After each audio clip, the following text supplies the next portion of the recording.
Kaya lang naman ikaw lumabas dyan sa BBM eh.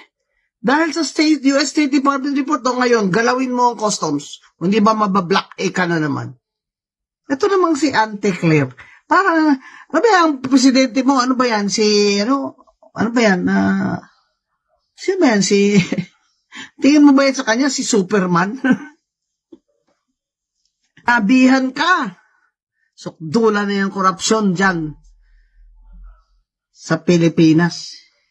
Hindi mo na yan kakayanin. Hindi ka pa lumabas at nagkukunwaring ikaw ang nakadiskubre. Abay, kung hindi mo kaya, 3 taon na lang, ganito ka pa rin. Walang new foreign investments, walang new capital, wala na nga mapapautang sa Pilipinas, pati World Bank nag-comment na sa iyo. Hindi ka naman gumalaw sa korupsyon kung hindi ka binigyan ng US State Department report, di ba? Dahil tuta ka ng Amerikano.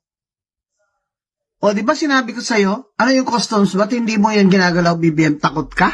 Sino ang patrona ng Bureau of Customs ng mga corrupt dyan, ha? Di mo kaya yung patron nila. Pero ngayon, bubuksan mo na. Kasi, sinama na naman yan sa US State Department report. Di ba? Matagal ko na sinabi yan? Oo. Kung hindi naman nilagay sa US State Department report yan, tinawagan ka. Sinabihan ka. Sukdula na yung korupsyon dyan sa Pilipinas. Hindi mo na yan kakayanin. Hindi ka pa lumabas at nagkukunwaring ikaw ang nakadiskubre. Ito namang si Ante Claire.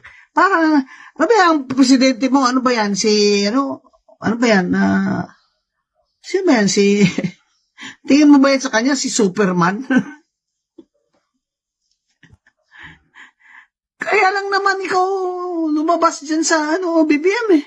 Dahil sa US State Department report ngayon, galawin mo ang customs. Hindi ba mabablock ka na naman? Sawang-sawa na kami, BBM. Maawa ka sa mga tao. Kung hindi ka naawa, umalis ka na dyan. Umalis ka na dyan, pinang ama mo.